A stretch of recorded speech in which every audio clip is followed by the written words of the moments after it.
कराची से खबर देंगे आपको, जिसके इलाके रामसवा में निश्ता रोड पर डंपर की जद में आकर नौजवान जाम बहक हो गया। ट्रैफिक हादसे के बाद शहरी मुश्तिल हो गए। इसी से मुतालिक मजीद मालूमात हम हासिल करेंगे। नुमाइंदा दुनिया न्यूज़ अजहर जैदी ने हमें ज्वाइन किया। अजहर, क्या मजीद मालूमात मिल सकें इस अफसोसनाक वाक़े से मुतालिक? करंटली क्या सिचुएशन देख रहे हैं आप?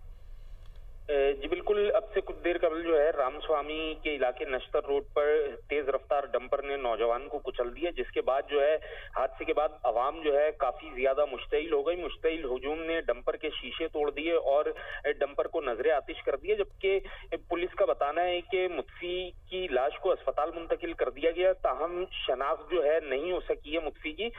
डंपर हादसे से मुतालिक जो है मजीद मालूमात भी हासिल की जा रही है। पुलिस का कहना है कि जबकि जो वहां मुश्तिल हजूम है उनका बताना है कि तेज रफ्तार डंपर बेकाबू होकर नौजवान के ऊपर चढ़ दौड़ा, जिससे नौजवान जो है मौके पर ही जाँ बहक हो गया। जाँ बहक होने वाले नौजवान को अस्पताल मुंतकिल कर दिया गया, ताहम उसकी शनाख्त नहीं हो सकी है। शनाख्त का अमल जारी है। जी अजहर, बहुत शुक्रिया, आपने हमें मालूमात दी।